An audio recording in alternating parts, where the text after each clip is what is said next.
de retour dans l'Africa Newsroom. Nos éditorialistes Samuel Gembok, Jean-Marie Bitomo sont toujours avec nous. Notre invité, président du think tank iPod, attention, iPod et pas iPod, est également toujours avec nous. Et on va parler du Sénégal puisque la consommation annuelle de riz a avoisiné 1 million de tonnes en 2015 et cette année, la production locale a atteint un peu plus de 917 000 tonnes, un record par rapport à la campagne précédente, la campagne 2014, une nette augmentation qui pourrait bien réduire les coûts d'importation de riz et permettre au pays d'atteindre rapidement l'autosuffisance alimentaire en riz très rapidement. C'est un reportage de Chérif Ousmane Bardonka.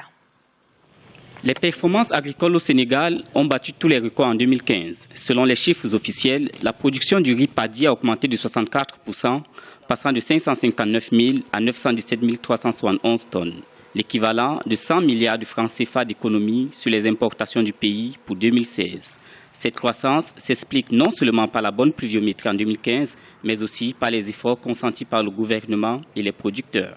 Depuis plusieurs années maintenant, le Sénégal a adopté un programme national d'autosuffisance en riz. Et à partir de 2014, on a pris l'option d'aller à l'autosuffisance en riz en 2017. Avec une contribution de 60% pour l'irrigué et 40% pour le pluvial. Le gouvernement sénégalais a mis à profit des forts potentiels rizicoles des écologies de plateau et des bas-fonds du pays.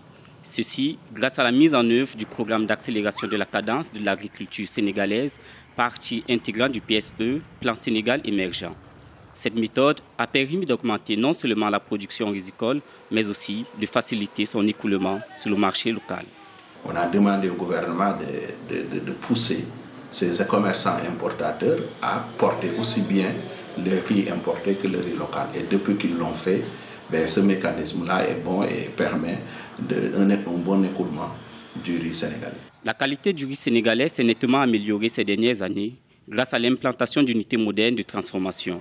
Pour atteindre l'autosuffisance alimentaire sollicitée en 2017, les spécialistes de la filière rizicole préconise l'application des mesures prises par le gouvernement. Il s'agit entre autres de la facilitation de l'accès aux équipements, de la création des fermes, de la formation et du financement des producteurs. Mohamed, on peut parler de performances épatantes, une production augmentée à plus de 50%, c'est énorme, on peut clairement féliciter les autorités sénégalaises. Elles sont vraiment félicitées et là c'est un exemple pour dire que la volonté politique c'est vraiment quelque chose d'extraordinaire quand on l'a à la tête de l'État. 50 ans d'importation de la denrée la plus mangée chez moi. Et aujourd'hui, au bout de 3-4 ans, on arrive à ça. Il faut aussi dire qu'il y a quand même une pluviométrie heureuse qui a aidé, une motorisation et un changement de paradigme dans la gestion de l'agriculture en général, que nous aurons des résultats probants sur l'autosuffisance en riz, que je salue. Je salue parce qu'un pays ne peut pas émerger en comptant sur sa nourriture qui vient de l'extérieur. Un pari est aussi une réussite parce que ça rétablit la balance des paiements et ça rétablit aussi la balance commerciale et nous savons toutes les incidences positives que ça peut avoir sur notre monnaie, notre commerce, notre relation avec l'extérieur. Et là, c'est chapeau bas, tout simplement, aux autorités étatiques et on les encourage dans ce sens. Vraiment, quand on est prompt à critiquer quand les choses ne vont pas dans le bon sens, je pense que voici un sujet dans lequel il me plaît de féliciter vraiment l'administration sénégalaise, la vision du président Macky Sall et c'est vraiment comme ça qu'il faut faire et sur tous les domaines avec des résultats probants. Oui Samuel, quand on voit les nets progrès enregistrés dans la production rizicole, on a envie de dire que tout est possible et que le Sénégal, en termes de politique agricole, peut être pris en exemple par la sous-région. Tout est possible, Amira, tout est possible. Le Sénégal a des potentialités inestimables. Il faut désenclaver. Je pense que s'il y a aussi ces progrès tiennent aussi à l'évolution de l'état d'avancement du processus de décentralisation. Il faut désenclaver les localités et une des régions qui peut renforcer et faciliter d'ailleurs l'atteinte de cette autonomie, c'est la Casamance. Il faut désenclaver les localités comme Bignona, Ziguinchor, qui sont de viviers en matière d'agriculture et qui restent sous-exploitées parce que la distance entre Ziguinchor et la capitale est tellement importante qu'il n'y a pas de facilité de transport. Or, vous arrivez à Ziguinchor, vous allez à Bignona, c'est des produits agricoles qui se dégradent, qui pourrissent, tout simplement parce qu'on ne peut pas véhiculer, on ne peut pas transporter ces produits de Ziguinchor, de la Casamance, au nord du Sénégal. Donc si on désenclave les localités, je pense que le Sénégal pourra atteindre son autosuffisance alimentaire avant 2017. Il suffit simplement de renforcer et de voir au niveau des partenaires techniques comme l'Union européenne, la Banque mondiale, comment financer des projets gigantesques dans le pays pour renforcer le dynamisme économique d'ailleurs du pays. Il y a des infrastructures partout et on peut multiplier ces acquis en renforçant le désenclavement des régions. Oui, Jean-Marie, de beaux progrès, mais il reste encore des efforts à fournir pour atteindre l'autosuffisance alimentaire en riz. En 2017, ça approche, c'est l'année prochaine, ça approche très vite. Il y a encore énormément d'efforts à faire, Amira. Moi, en Afrique, comme Samuel le disait tout à l'heure, on reste toujours le continent des paradoxes. Tout simplement pourquoi? Parce que quand on regarde au niveau des terres arables dans le monde, l'Afrique est le continent dans lequel vous trouvez les terres les plus arables. Et voilà un continent sur lequel vous trouvez les populations africaines qui n'ont pas suffisamment de quoi manger. Qu'est-ce qu'on peut doiter là-dessus? C'est tout simplement nous-mêmes. Tout simplement pourquoi? Parce que nous ne savons pas hiérarchiser les priorités en fonction de ce que nous posons comme stratégie. Donc dès cet instant-là, qu'est-ce qui se passe? Il se passe que nous sommes tout le temps dépendants de l'extérieur. L'Afrique ne sait pas transformer les avantages naturels qu'ils ont concurrentiels en avantages compétitifs sur les marchés. Tout simplement pourquoi? Parce qu'il manque une volonté politique derrière. Il manque, si vous voulez, la notion de synergie, de mutualisation qui est à la base des populations africaines. On tend à tout individualiser, si vous voulez, alors qu'il y a des synergies qui peuvent être créées et être beaucoup plus profitables à l'ensemble des États au sein d'une région. Et dès l'instant que les Africains ne prennent pas conscience que nous avons un certain nombre d'avantages et il nous faut nous appuyer sur ces avantages-là pour devenir beaucoup plus compétitifs. Et en Côte d'Ivoire, les recettes douanières ont atteint 1526 milliards de francs CFA en 2015. En 4 ans, la douane a enregistré une hausse de ses recettes de plus de 80%, une performance remarquable dans le secteur. Retour sur les facteurs qui peuvent expliquer de tels résultats avec Idlet Mirabel-Bissou.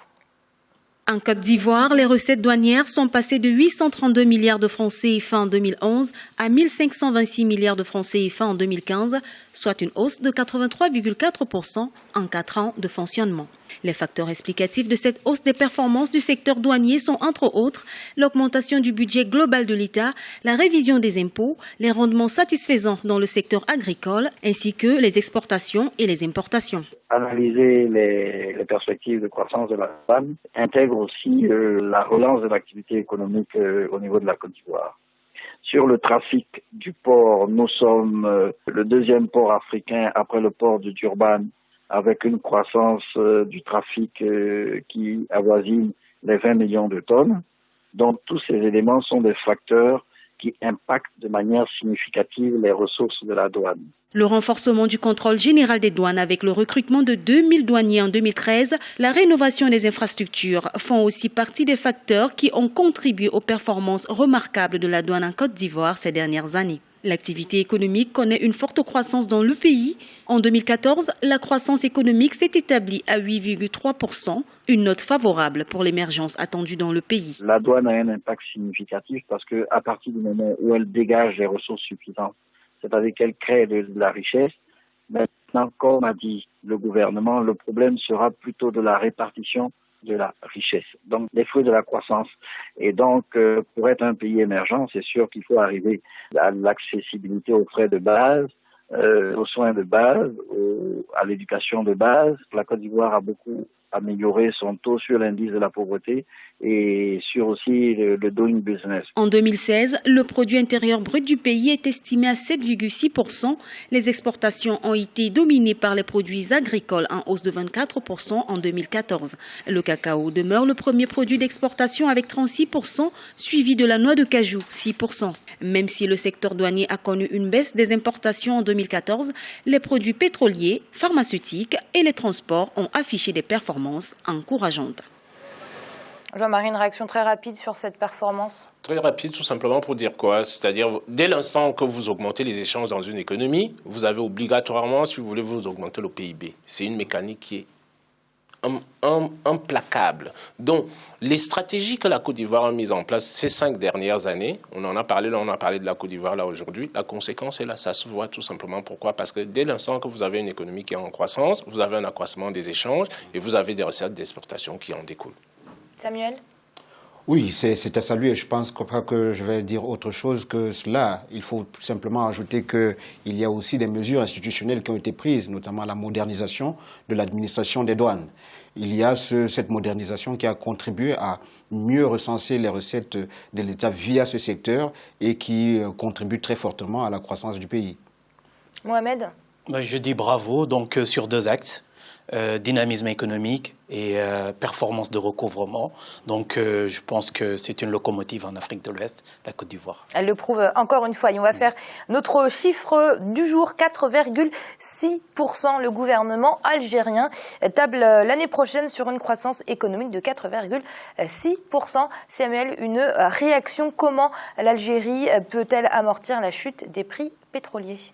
Oui, il y a des mesures qui ont été prises. D'abord, le recours au financement bancaire au niveau national, qui va certainement permettre d'amortir ce contre-choc pétrolier.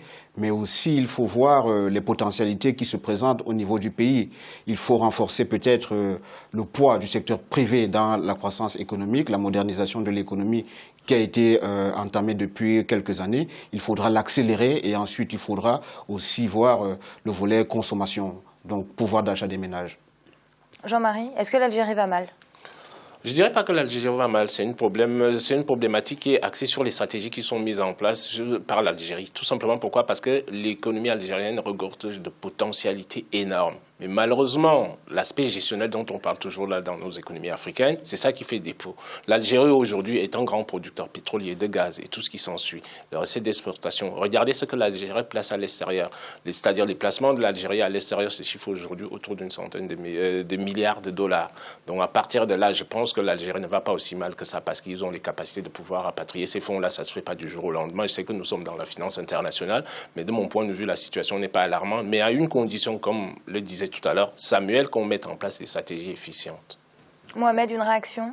Oui, 4,6%, il ne faut pas en rougir, c'est une bonne croissance. Le pétrole chute, mais il faut aussi dire, parce que je me rappelle, il y a eu une orientation stratégique sur le gaz de schiste. Quand d'autres pays ne veulent pas, il faudra voir ce que ça donne, ce que ça va donner. Ça peut même éponger les pertes prévues en pétrole et la modernisation de l'économie, parce que les Algériens n'ont pas quand même attendu la baisse des cours. Moi, je pense que c'est une économie très dynamique. Économiquement, il n'y a rien à dire. Pour être correct politiquement, c'est peut-être en politique qu'il faudra avoir la coordination de ces 2 choses-là, mais c'est sûr que c'est un pays sur lequel l'Afrique doit et peut compter pour aussi amener les autres pays de l'avant. Et ce sera le mot de la fin, mot qui me fait plaisir, Mohamed. Merci d'avoir été avec nous. Je rappelle que vous êtes président du think tank IPOD. Très bien, c'est ça. Et vous me donnerez le plaisir de souhaiter mes meilleurs vœux donc, à tous nos téléspectateurs et que 2016 soit une année de confirmation pour nos économies et pour la stabilité vue en Afrique en général. Et on souhaite tous meilleurs vœux à vous également, Mohamed. Merci, Amira. Merci à vous, Samuel. Merci, Amira. Bonsoir. Et merci à vous, Jean-Marie. Merci, Amira. Bonsoir à tous nos téléspectateurs et téléspectatrices d'Alfred. Ah bah oui, on les salue et on leur souhaite meilleurs vœux également aux téléspectatrices d'Alfred. Vous l'aurez compris, c'est la fin de cette émission, mais l'Africa Newsroom, ce n'est pas fini. On se retrouve demain, cette semaine toujours consacrée au secteur aérien. À très vite.